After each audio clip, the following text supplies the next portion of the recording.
आज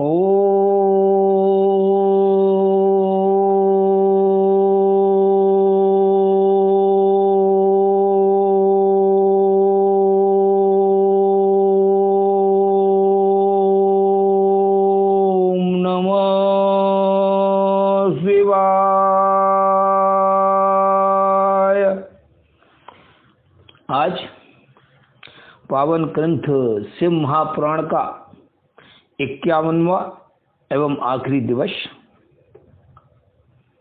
आइए भक्ति पूर्वक श्रवण करते हैं। और आज मैं कहना चाहूँगा कि आप देशवासी YouTube पर इस शिव महापुराण का भक्ति पूर्वक श्रवण करें। और यदि आपको ऐसा लगे कि यह आगे बढ़ाने योग्य है, सब्सक्राइब करने योग्य चैनल है, फॉरवर्ड करने योग्य है, तो कृपया मेरे चैनल को सब्सक्राइब करें, लाइक करें, फॉरवर्ड करें, ताकि मेरे सभी देशवासी इस पावन ग्रंथ को श्रवण कर सकें। आइए आज आखिरी दिन का श्रवण करते हैं। ध्यान और उसकी महिमा, योग धर्म तथा शिव योगी का महत्व, शिव भक्त या शिव के लिए प्राण देने अथवा शिव क्षेत्र में मरण से तत्काल मोक्ष लाभ का कथन। उपमन्यु कहते हैं कि श्री कृष्ण श्री कंठनाथ का स्मरण करने वाले लोगों के भी संपूर्ण मनोरथों की सिद्धि तत्काल हो जाती है। ऐसा जानकर कुछ योगी उनका ध्यान अवश्य करते हैं। कुछ लोग मन की स्थिरता के लिए स्थूल रूप का ध्यान करते हैं। स्थूल रूप के चिंतन में लगकर जब चित्त निश्चल हो जाता है, तब सूक्ष्म रूप में वह स्थिर होता है। भगवान शिव का चिंतन करने पर सभी सिद्धियां प्रत्यक्ष सिद्ध हो जाती हैं। अन्य मूर्तियों का ध्यान करने पर भी शिव रूप का अवश्य चिंतन करना चाहिए। जिस रूप में मन की स्थिरता लक्षित हो उसका बारंबार ध्यान करना चाहिए। ध्यान पहले सविषय होता है, फिर निर्विषय होता है, ऐसा ज्ञानी पुरुषों का कथन है। इस विषय में कुछ सत्पुरुषों का मत है कि कोई भी ध्यान निर्विषय होता ही नहीं। बुद्धि की ही कोई प्रवाह रूपा संतति ध्यान कहलाती है। इसीलिए निर्विषय बुद्धि केवल निर्गुण निराकार ब्रह्म में ही प्रवृत्त होती है। अतः सविषय ध्यान प्रातःकाल के सूर्य की किरणों के समान ज्योति का आश्रय लेने वाला है तथा निर्विषय ध्यान सूक्ष्म तत्व का अवलंबन करने वाला है। इन दो के सिवा और कोई ध्यान वास्तव में नहीं है। अथवा सविषय ध्यान साकार स्वरूप का अवलंबन करने वाला है तथा निराकार स्वरूप का जो बोध या अनुभव है वही निर्विषय ध्यान माना गया है। वह सविषय और निर्विषय ध्यान ही क्रम से सबीज और निर्बीज कहा जाता है। निराकार का आश्रय लेने से उसे निर्बीज और साकार का आश्रय लेने से उसे सबीज की संज्ञा दी गई है। अतः पहले सविषय या सबीज ध्यान करके अंत में सप्तकार की सिद्धि के लिए निर्विषय अथवा निर्बीज ध्यान करना चाहिए। प्राणायाम करने से क्रम से शांति आती दिव्य सिद्धियां सिद्ध होती हैं। उनके नाम है शांति, प्रशांति, दीप्ति और प्रसाद। समस्त आपदाओं के शमन को ही शांति कहा गया है। तम यानी अज्ञान का बाहर और भीतर से नाश ही प्रशांति है। बाहर और भीतर जो ज्ञान का प्रकाश होता है उसका नाम दीप्ति है तथा बुद्धि की जो स्वस्थता यानी आत्मनिष्ठता है उसी को प्रसाद कहा गया है। वाय और अभ्यंतर सहित जो समस्त कारण हैं वे बुद्धि के प्रसाद से शीघ्र ही प्रसन्न यानी निर्मल हो जाते हैं। ध्याता, ध्यान, ध्येय और ध्यान प्रयोजन, इन चार को जानकर ध्यान करने वाला पुरुष ध्यान करे। जो ज्ञान और वैराग्य से संपन्न हो, सदा शांत चित्त रहता हो, श्रद्धालु हो और जिसकी बुद्धि प्रसाद गुण से युक्त हो, ऐसे साधक को ही सत्पुरुषों से ने ध्याता कहा है। ध्येय चिंतायाम यह धातु है, इसका अर्थ है चिंतन। भगवान शिव का बारंबार चिंतन ही ध्यान कहलाता है। जैसे थोड़ा सा भी योग्याभ्यास पाप का नाश कर देता है, उसी तरह क्षण मात्र भी ध्यान करने वाले पुरुष के सारे पाप नष्ट हो जाते हैं। श्रद्धा पूर्वक विक्षेप रहित चित्त से परमेश्वर का जो चिंतन करता है उसी का नाम ध्यान है। बुद्धि के प्रवाह रूप ध्यान का जो आलम्बन या आश्रय है उसी को साधु पुरुष ध्येय कहते हैं। स्वयं साम्य सदाशिव ही वह ध्येय है। मोक्ष सुख का पूर्ण अनुभव और अणिमा आदि ऐश्वर्य की उपलब्धि ये पूर्ण शिव ध्यान के साक्षात प्रयोजन कहे गए हैं। ध्यान से सौख्य और मोक्ष दोनों की प्राप्ति होती है। इसीलिए मनुष्य को सब कुछ छोड़कर ध्यान में लग जाना चाहिए। बिना ध्यान के ज्ञान नहीं होता और जिसने योग का साधन नहीं किया है उसका ध्यान नहीं सिद्ध होता। जिसे ध्यान और ज्ञान दोनों प्राप्त हुए उसने भवसागर को पार कर लिया है। समस्त उपाधियों से रहित निर्मल ज्ञान और एकाग्रता पूर्ण ध्यान ये योगाभ्यास से युक्त योगी को ही सिद्ध होते हैं। जिनके सारे पाप नष्ट हो गए हैं उन्हीं की बुद्धि ज्ञान और ध्यान में लगती है।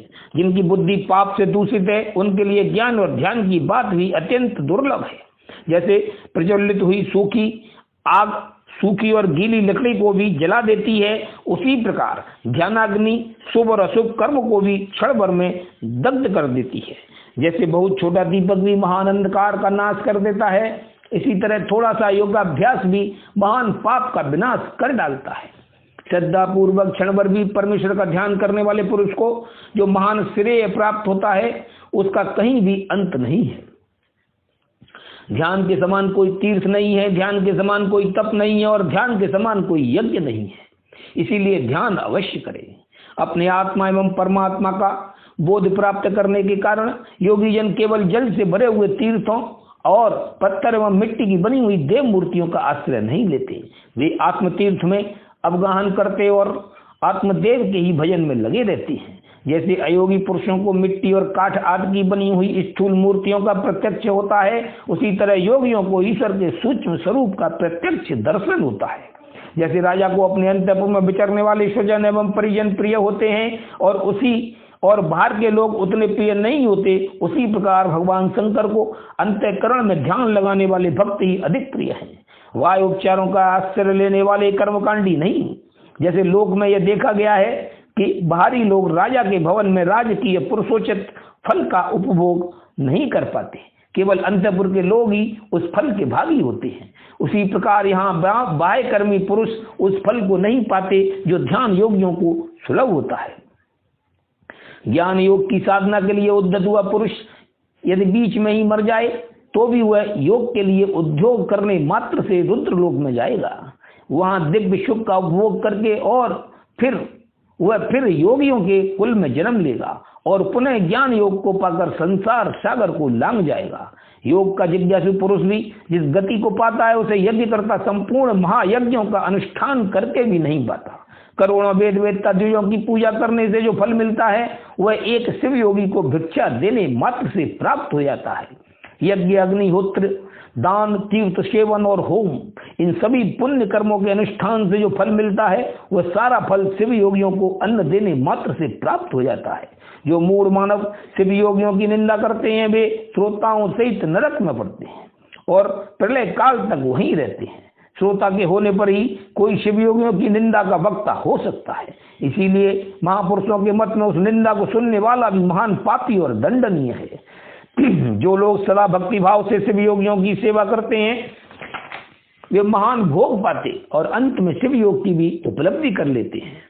इसीलिए भोगार्थी मनुष्यों को चाहिए कि वे रहने को स्थान, खान पान, सैया और ओढ़ने बिछाने की सामग्री आदि देकर सदा शिव योगियों का सत्कार करें।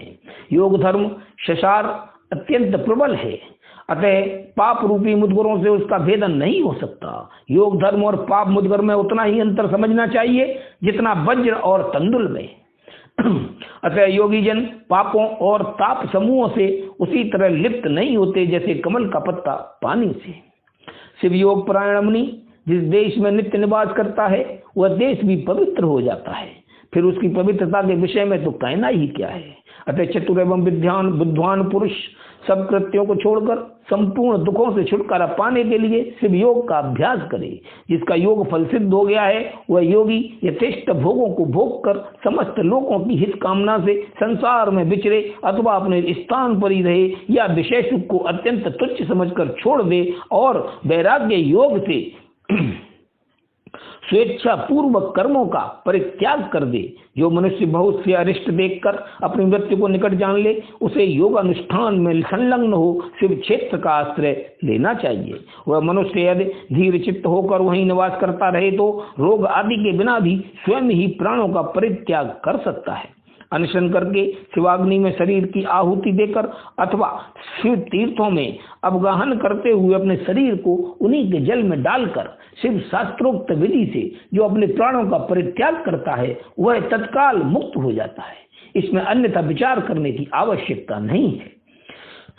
अथवा जो रोग आदि से विवश होकर शिव क्षेत्र की शरण लेता है, उसकी भी यदि वहां मृत्यु हो जाए तो वह इसी प्रकार मुक्त हो जाता है, इसमें संशय नहीं है। इसीलिए लोग अनशन आदि से शिव क्षेत्र में श्रेष्ठ मरण की कामना करते हैं, क्योंकि शास्त्र पर विश्वास करके धीर हुए मन से उनके द्वारा इस तरह की मृत्यु स्वीकार की जाती है। जो शिव के लिए अथवा शिव भक्तों के लिए प्राण त्याग करता है, उसके समान दूसरा कोई मनुष्य मुक्ति मार्ग पर स्थित नहीं है। इस कारण इस संसार मंडल से उसकी शीघ्र मुक्ति हो जाती है। इनमें से किसी एक उपाय का भी किसी तरह भी अवलंबन करके अथवा विधिवत षडध्व शुद्धि को प्राप्त होकर यदि कोई मनुष्य मरता है तो उसका अन्य पशुओं प्राणियों के समान यहाँ और द्वार दैहिक संस्कार नहीं करना चाहिए। विशेषतः उसके पुत्र आदि को उसके मरने से अशौच की प्राप्ति नहीं होती। ऐसे पुरुष के मृत शरीर को धरती में गाड़ दे या पवित्र अग्नि से जला दे या शिव स्वरूप जल में डाल देवे अथवा काठ या मिट्टी के ढेले की भांति कहीं भी फेंक दे, सब उसके लिए बराबर है। यदि ऐसे पुरुष के उद्देश्य से भी कोई कर्म करने की इच्छा हो तो दूसरों का कल्याण ही करे और अपनी शक्ति के अनुसार शिव भक्तों को तृप्त करे। उसके धन को शिव भक्त ही ग्रहण करे। यदि उसकी संतति शिव भक्त हो तो वह भी ग्रहण कर सकती है। यदि ऐसा संभव न हो तो उसका धन भगवान शिव को समर्पित कर दे, परंतु उसकी पशु संतति यानी शिव भक्तहीन संतान उस धन को ग्रहण न करे। ओम नमः शिवाय।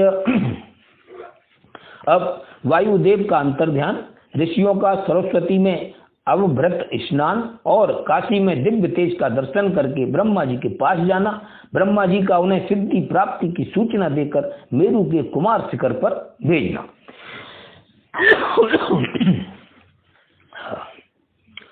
सूर्य कहते हैं कि इस प्रकार क्रोध को जीतने वाले उपमन्यु से यदुकुल नंदन श्री कृष्ण ने जो ज्ञान योग प्राप्त किया था उसका प्रणत भाव से बैठे हुए उन मुनियों को उपदेश देकर आत्मदर्शी वायुदेव सायकाल आकाश में अंतर्ध्यान हो गए। तदनंतर प्रातःकाल नैमिषारण्य के समस्त तपस्वी मुनि सत्र के अंत में अभभृत स्नान करने को उद्यत हुए। उस समय ब्रह्मा जी के आदेश से साक्षात सरस्वती देवी स्वादिष्ट जल से भरी हुई स्वच्छ सुंदर नदी के रूप में वहां बहने लगी। सरस्वती नदी को उपस्थित देख मुनि मनी मन बड़े प्रसन्न हुए। उन्होंने सत्र समाप्त करके उसमें अवगाहन यानी स्नान आरंभ किया। उस नदी के मंगल में जल से देवता आदि का तर्पण करके पूर्व वृतांत का स्मरण करते हुए वे सब के सब वाराणसी पुरी की ओर चल दिए। उस समय हिमालय के चरणों से निकलकर दक्षिण की ओर बहने वाली भागीरथी का दर्शन करके उन ऋषियों ने उसमें स्नान किया और भागीरथी के ही किनारे का मार्ग पकड़कर वे आगे बढ़े। तदनंतर वाराणसी में पहुंचकर उन सबको बड़ी प्रसन्नता हुई। वहां उत्तर वाहिनी गंगा में स्नान करके उन्होंने अभिमुक्तेश्वर लिंग का दर्शन और विधि पूर्वक पूजन किया। पूजन करके जब वे चलने को उद्यत हुए तब उन्होंने आकाश में एक दिव्य और परम अद्भुत प्रकाशमान तेज देखा जो करोड़ों सूर्यों के समान जान पड़ता था। उसने अपनी प्रभा के प्रसार से संपूर्ण दिगंत को व्याप्त कर लिया था। तदनंतर जिन्होंने अपने शरीर में भस्म लगा रखा था वे सैकड़ों सिद्ध पाशुपत मुनि निकट जाकर उस तेज में लीन हो गए। उन तपस्वी महात्माओं के इस प्रकार लीन हो जाने पर वह तेज तत्काल अदृश्य हो गया। वह एक अद्भुत सी घटना घटित हुई। उस महान आश्चर्य को देखकर वे नैमिषारण्य के निवासी महर्षि यह क्या है इस बात को न जानते हुए ब्रह्मवन को चले गए। इनके जाने से पहले ही लोग पावन पवन देव वहां जा पहुंचे। उन्होंने नैमिषारण्यवासी ऋषियों का जिस प्रकार साक्षात्कार हुआ, जिस तरह उनसे उनकी बातचीत हुई, उन ऋषियों की शुद्ध बुद्धि जिस प्रकार पार्षदों सहित साम्य सदाशिव में लगी थी और जिस प्रकार उन ज्ञान यज्ञ प्राण ऋषियों का वह दीर्घकालिक यज्ञ पूरा हुआ था, ये सारी बातें जगत सृष्टा ब्रह्म योनि ब्रह्मा जी को बताई। फिर अपने कार्य के लिए उनसे आज्ञा ले वे अपने नगर को चले गए। तदनंतर अपने निवास स्थान पर बैठे हुए ब्रह्मा जी गान की कला में परस्पर स्पर्धा रखने और विवाद करने वाले तुम्बरु और नारद के गान जनित रस का आस्वादन करते हुए वहां मध्यस्थता करने लगे। उस समय वे गंधर्वों और अप्सराओं से सेवित हो सुख पूर्वक बैठे थे। उस वेला में किसी बाहरी व्यक्ति को वहां जाने का अवसर नहीं दिया जाता था। इसीलिए जब नैमिषारण्य निवासी मुनि वहां पहुंचे तब द्वारपालों ने उन्हें द्वार पर ही रोक दिया। वे मुनि ब्रह्म भवन से बाहर ही पार्श्व भाव में बैठ गए। इधर संगीत गोष्ठी में नारद ने तुम्बुरु की समानता प्राप्त की। तब परमेष्टि ब्रह्मा ने उन्हें तुम्बरु के साथ रहने की आज्ञा दी और वे पारस्परिक स्पर्धा को त्याग कर तुम्बरु के परम मित्र हो गए। तत्पश्चात गंधर्वों और अप्सराओं से घिरे हुए नारद नकुलेश्वर महादेव को वीणा गान सुनाकर संतुष्ट करने के लिए तुम्बरु के साथ ब्रह्म भवन से उसी प्रकार निकले जैसे मेघों की घटा से सूर्यदेव बाहर निकलते हैं। उस समय मुनिवर नारद को देखकर उन 6 कुलों में उत्पन्न हुए ऋषियों ने प्रणाम किया और बड़े आदर के साथ ब्रह्मा जी से मिलने का अवसर पूछा। नारद जी का चित्त दूसरी ओर लगा था और वे बड़ी उतावली में थे, अतः उनके पूछने पर बोले, यही अवसर है, आप लोग भीतर जाइए। यह कहते हुए वे चले गए। तदनंतर द्वारपालों ने ब्रह्मा जी को उन ऋषियों के आगमन की सूचना दी। उनकी आज्ञा पाकर वे सभी एक साथ ब्रह्मा जी के भवन में प्रविष्ट हुए। भीतर जाकर उन्होंने दूर से ही दंड की भांति पृथ्वी पर गिरकर ब्रह्मा जी को प्रणाम किया। फिर उनका आदेश पाकर वे ऋषि उनके पास गए और चारों ओर से उन्हें घेर कर बैठ गए। उन्हें वहां बैठा देख कमलासन ब्रह्मा ने उनका कुशल समाचार पूछा और बताया कि मुझे तुम लोगों का सारा वृत्तांत ज्ञात हो चुका है, क्योंकि वायुदेव ने ही यहाँ सब कुछ कहा है। अब तुम बताओ, जब वायुदेव तुम्हें कथा सुनाकर अदृश्य हो गए तब तुमने क्या किया? देवेश्वर ब्रह्मा के इस प्रकार पूछने पर उन मुनियों ने अभिव्रत स्नान के पश्चात गंगा तीर्थ में जाने, वाराणसी की यात्रा करने, वहां देवेश्वरों द्वारा स्थापित शिवलिंगों और अभिमुक्तेश्वर लिंग के भी दर्शन पूजन करने, आकाश में महान तेज पुंज के दिखाई देने, कतिपय महर्षियों के उसमें लीन होने तथा फिर उस तेज के अदृश्य हो जाने की सभी बातें ब्रह्मा जी से विस्तार पूर्वक उन्हें बारंबार प्रणाम करके कहीं। साथ ही यह भी बताया कि हम अपने मन में बहुत विचार करने पर भी उस तेज को ठीक ठाक जान ना सके। मुनियों का कथन सुनकर विश्वस्रष्टा चतुर्मुख ब्रह्मा ने किंचित सिर हिलाकर गंभीर वाणी में कहा, महर्षियों, तुम्हें परम उत्तम पारलौकिक सिद्धि प्राप्त होने का अवसर आ रहा है। तुमने दीर्घकालिक सत्य द्वारा चिरकाल तक प्रभु की आराधना की है, इसीलिए वे प्रसन्न होकर तुम लोगों पर कृपा करने को उत्सुक हैं। उस तेज पुंज के दर्शन की जो घटना घटित हुई है उससे यही बात सूचित होती है। तुमने वाराणसी में आकाश के भीतर जो दीप्तिमान तेज देखा था वह साक्षात ज्योतिर्मय लिंग ही था। उसे महेश्वर का उत्कृष्ट तेज समझो। उस तेज में श्रौत और पाशुपत व्रत का पालन करने वाले मुनि जो स्वधर्म में पूर्णतः निष्ठा रखने वाले थे और अपने पाप को दग्ध कर चुके थे, लीन हुए हैं। लीन होकर वे स्वस्थ एवं मुक्त हो गए हैं। इसी मार्ग से तुम्हें भी शीघ्र ही मुक्ति प्राप्त होने वाली है। तुम्हारे देखे हुए उस तेज से यही बात सूचित होती है।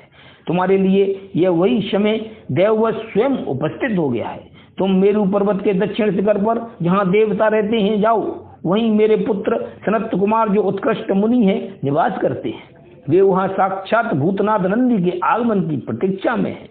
पूर्व काल की बात है, सनत कुमार अज्ञानवश अपने को सभी योगियों का शिरोमणि मानने लगे थे, इसीलिए दुर्विनीत हो गए थे।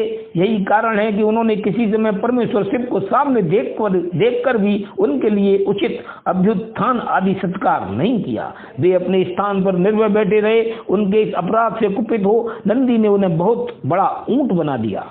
तब उनके लिए मुझे बड़ा शोक हुआ और मैंने दीर्घ काल तक महादेव और महादेवी की उपासना करके नंदी से भी बड़ी अनुनय विनय की। इस प्रकार प्रयत्न करके किसी तरह उनको ऊंट की योनि से छुटकारा दिलाया और उन्हें पूर्ववत सनत कुमार रूप की प्राप्ति कराई। उस समय महादेव जी ने मुस्कुराते हुए से अपने गणाध्यक्ष नंदी से कहा, अनग सनत कुमार मुनि ने मेरी ही अवहेलना करके अपना वैसा अहंकार प्रकट किया था, अतः तुम ही उनको मेरे यथार्थ स्वरूप का उपदेश दो। ब्रह्मा का ज्येष्ठ पुत्र मूढ़ की भांति मेरा स्मरण कर रहा है, अतः मैंने ही उसको तुम्हें शिष्य के रूप में दिया है। तुमसे उपदेश पाकर वह मेरे ज्ञान का प्रवर्तक होगा और वही तुम्हारा धर्माध्यक्ष के पद पर अभिषेक करेगा। महादेव जी के ऐसा कहने पर समस्त भूतगणों के अध्यक्ष नंदी ने प्रातःकाल मस्तक झुकाकर स्वामी जी की आज्ञा सिरोद्धार्य की तथा सनत कुमार भी मेरी आज्ञा से इस गणराज नंदी को प्रसन्न करने के लिए मेरे ऊपर दुष्कर तपस्या कर रहे हैं। गणाध्यक्ष नंदी के समागम से पहले ही तुम लोग सनत कुमार से मिलो, क्योंकि उन पर कृपा करने के लिए नंदी शीघ्र ही वहां आएंगे। विश्वयोनि ब्रह्मा के इस प्रकार शीघ्र आदेश देकर भेजने पर वे मुनि मेरु पर्वत के दक्षिणवर्ती कुमार शिखर पर गए। ओम नमः शिवाय। अब मेरुगिरी के स्कंद सरोवर के तट पर मुनियों का सनत कुमार जी से मिलना, भगवान नंदी का वहां आना और दृष्टिपात मात्र से पास छेदन एवं ज्ञान योग का उपदेश करके चला जाना, शिव पुराण की महिमा तथा ग्रंथ का उपसंहार। सूत जी कहते हैं कि वहां मेरु पर्वत पर सागर के समान एक विशाल सरोवर है जिसका नाम स्कंद सर है। उसका जल अमृत के समान स्वादिष्ट, शीतल, स्वच्छ, अगाध और हल्का है। वह सरोवर सब ओर से स्फटिक मणि के शिलाखंडों द्वारा संगठित हुआ है। उसके चारों ओर सभी ऋतुओं में खिलने वाले फूलों से भरे हुए वृक्ष उसे आच्छादित किए रहते हैं। उस सरोवर में शेवार, उत्पल, कमल और कुमुद के पुष्प तारों के समान शोभा पाते हैं और तरंगे बादलों के समान उठती रहती हैं, जिससे जान पड़ता है कि आकाश ही भूमि पर उतर आया है। वहाँ सुखपूर्वक उतरने चढ़ने के लिए सुंदर घाट और सीढ़ियां हैं। वहाँ की भूमि नीली शिलाओं से आबद्ध है। आठों दिशाओं की ओर से वह सरोवर बड़ी शोभा पाता है। वहाँ बहुत से लोग नहाने के लिए उतरते हैं और कितने ही नहाकर निकलते रहते हैं। स्नान करके श्वेत यज्ञोपवीत और उज्ज्वल कोपीन धारण किए, वलकल पहने, सिर पर जटा अथवा शिखा रखाए या मूड़ मुड़ाए, ललाट में त्रिपुंड लगाए, बैराग से विमल एवं मुस्कुराते मुख वाले बहुत से मुनि कुमार घड़ों में, कमलनी के पत्तों के दानों में, सुंदर कलशों में, कमंडलुओं में तथा वैसे ही कारकों, कर्मों आदि में अपने लिए, दूसरों के लिए, विशेषतः देव पूजा के लिए वहां से नित्य जल और फूल ले जाते हैं। वहाँ इष्ट और शिष्ट पुरुष जल में स्नान करते देखे जाते हैं। उस सरोवर के किनारे की शिलाओं पर तिल, अक्षत, फूल और छोड़े हुए पवित्र दृष्टिगोचर होते हैं। वहाँ स्थान स्थान पर अनेक प्रकार की पुष्प बलि आदि दी जाती है। कुछ लोग सूर्य को अर्घ्य देते हैं और कुछ लोग वेदी पर बैठकर पूजन आदि करते हैं। उस सरोवर के उत्तर तट पर एक कल्प वृक्ष के नीचे हीरे की शिला से बनी हुई वेदी पर कोमल मृग चर्म बिछाकर सदा बाल रूपधारी सनत कुमार जी बैठे थे। वे अपनी अविचल समाधि से उसी समय उपरत हुए थे। उस समय बहुत से ऋषि मुनि उनकी सेवा में बैठे थे और योगीश्वर भी उनकी पूजा करते थे। नैमिषारण्य के मुनियों ने वहां सनत कुमार जी का दर्शन किया, उनके चरणों में मस्तक झुकाया और उनके आसपास बैठ गए। सनत कुमार जी के पूछने पर उन ऋषियों ने उनसे ज्यों ही अपने आगमन का कारण बताना आरंभ किया, त्यों ही आकाश में दुंदुभियों का तुमुल नाद सुनाई दिया। उसी समय सूर्य के समान तेजस्वी एक विमान दृष्टिगोचर हुआ, जो असंख्य गणेश्वरों द्वारा चारों ओर से घिरा हुआ था। उसमें अप्सराएं तथा रुद्र कन्याएं भी थीं। वहां मृदंग, ढोल और वीणा की ध्वनि गूंज रही थी। उस विमान में विचित्र रत्न जटित चंदोबा तना था और मोतियों की लड़ियां उसकी शोभा बढ़ा रही थीं। बहुत से मुनि, सिद्ध, गंधर्व, यक्ष, चारण और किन्नर नाचते गाते और बाजे बजाते हुए उस विमान को सभी ओर से घेर कर चल रहे थे। उसमें वृषभ चिन्ह से युक्त और मूंगे के दंड से विभूषित ध्वजा पताका फहरा रही थी, जो उसके गोपुर की शोभा बढ़ाती थी। उस विमान के मध्य भाग में दो चौरों के बीच चंद्रमा के समान उज्ज्वल मणिमय दंड वाले शुद्ध छत्र के नीचे दिव्य सिंहासन पर शिलाद पुत्र नंदी देवी श्वेशा के साथ बैठे थे। वे अपनी कांति से, शरीर से तथा तीनों नेत्रों से बड़ी शोभा पा रहे थे।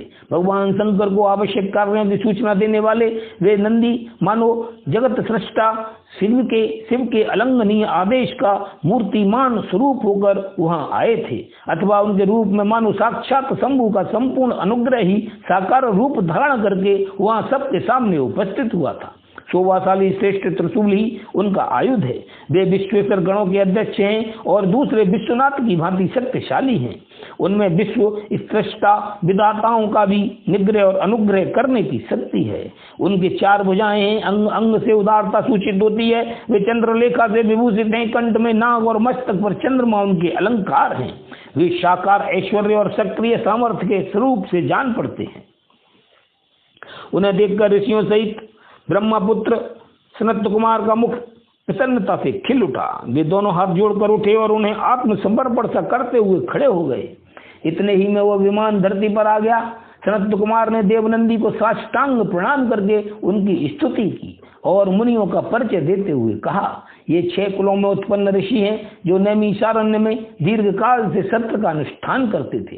ब्रह्मा जी के आदेश से आपका दर्शन करने के लिए ये लोग पहले से ही यहाँ आए हुए हैं। ब्रह्मपुत्र सनत कुमार का यह कथन सुनकर नंदी ने दृष्टिपात मात्र से उन सब के पासों को तत्काल काट डाला और ईश्वरीय शैव धर्म एवं ज्ञान योग का उपदेश देकर वे फिर महादेव जी के पास चले गए। सनत कुमार ने वह समस्त ज्ञान साक्षात मेरे गुरु व्यास को दिया और पूजनीय व्यास जी ने मुझे संक्षेप में वह सब कुछ बताया।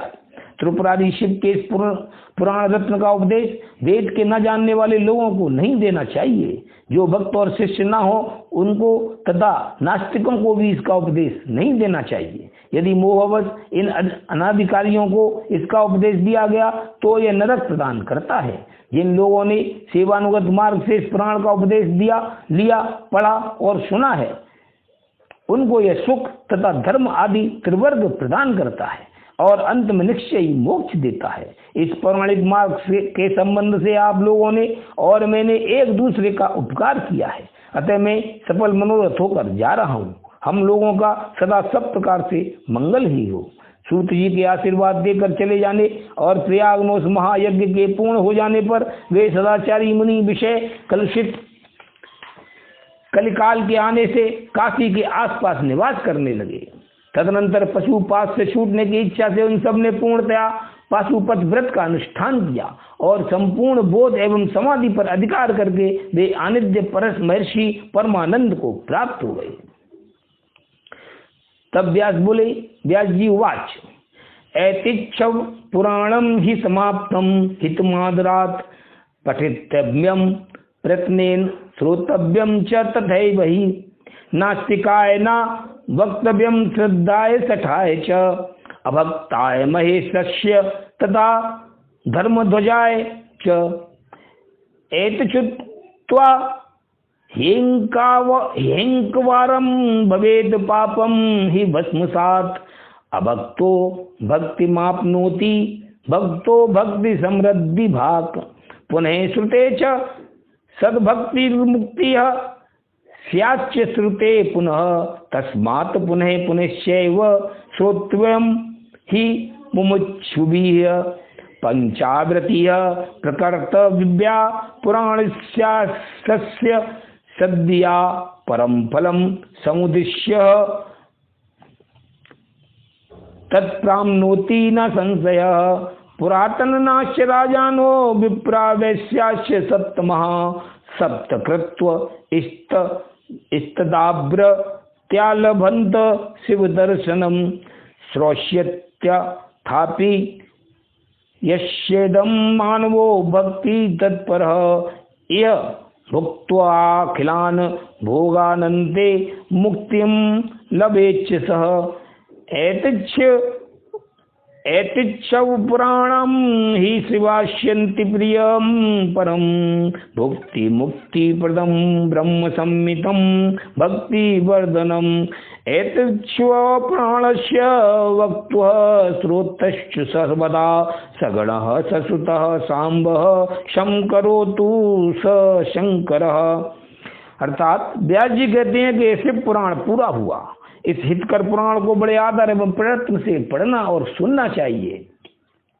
नास्तिक श्रद्धाहीन शठ महेश्वर के प्रति भक्त से रहित तथा धर्मध्वज जी यानी पाखंडी को इसका उपदेश नहीं देना चाहिए। इसका एक बार स्मरण करने से ही सारा पाप भस्म हो जाता है। भक्तिहीन भक्ति पाता है और भक्त भक्ति की समृद्धि का भागी होता है। दोबारा श्रवण करने पर उत्तम भक्ति और तीसरी बार सुनने पर मुक्ति सुलभ हो जाती है। इसीलिए मुमुक्षु पुरुषों को बारंबार इसका श्रवण करना चाहिए। किसी भी उत्तम फल को पाने के लिए शुद्ध बुद्धि से इस पुराण की 5 आवृत्ति करनी चाहिए। ऐसा करने से मनुष्य उस फल को प्राप्त कर लेता है, इसमें संशय नहीं है। प्राचीन काल के राजाओं, ब्राह्मणों तथा श्रेष्ठ वैश्यों ने इसकी 7 आवृत्ति करके शिव का साक्षात दर्शन प्राप्त किया है। जो मनुष्य भक्ति परायण हो इसका श्रवण करेगा वह भी यह लोक में संपूर्ण भोगों का उपभोग करके अंत में मोक्ष प्राप्त कर लेगा। यह श्रेष्ठ शिव पुराण भगवान शिव को अत्यंत प्रिय है। यह वेद के तुल्य माननीय, भोग और मोक्ष देने वाला तथा भक्ति भाव को बढ़ाने वाला है। अपने प्रथम गणों, दोनों पुत्रों तथा देवी पार्वती जी के साथ भगवान शंकर इस पुराण के वक्ता और श्रोता का सदा कल्याण करें। इत श्री वायवीय संहिता संपूर्ण और शिव पुराण संपूर्ण। ओम नमः शिवाय। अब हम श्री महादेव जी की आरती करेंगे।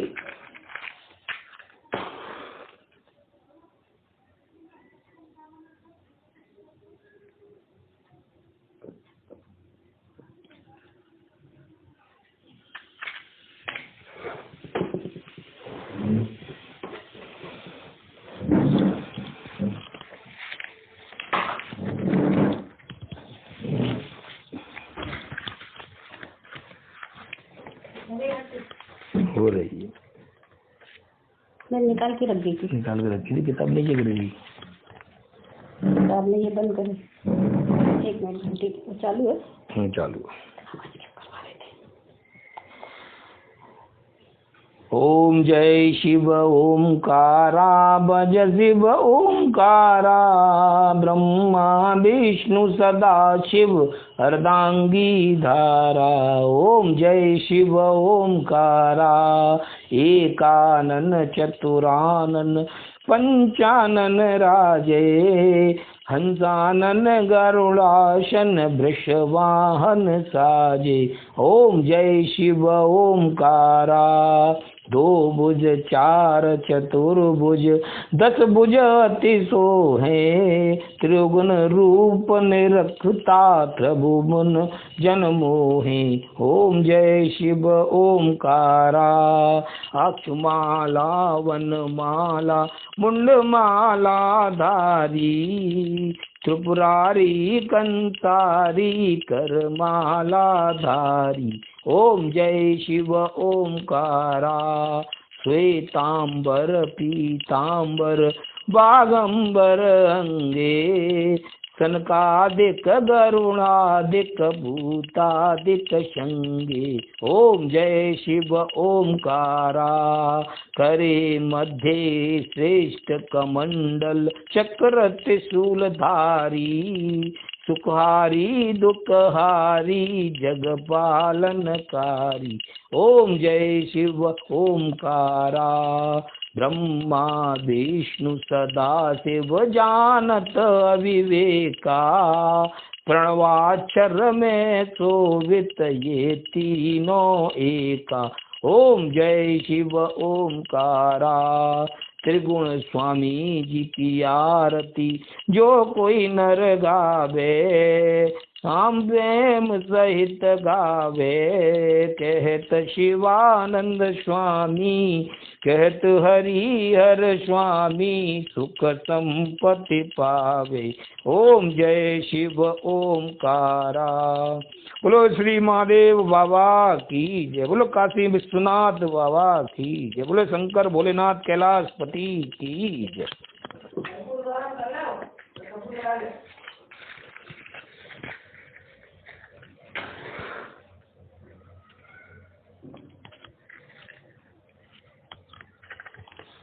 कर्पूर गौरम करुणावतारम संसार सारम भुजगेन्द्रहारम सभा वसंतम हृदयारविंदे भवम भवानी सेतम नमामि। कृष्ण गोविंद हरे मुरारी, हे नाथ नारायण वासुदेवा, तुमेव माता च पिता तुमेव बंधु सखा तुमेव विद्या द्रवण तुमेव सर्वं मम देवदेवा। हरे राम राम राम हरे हरे, हरे कृष्णा कृष्णा कृष्णा हरे हरे, हरे राम राम राम हरे हरे, हरे कृष्णा राधा कृष्णा हरे हरे।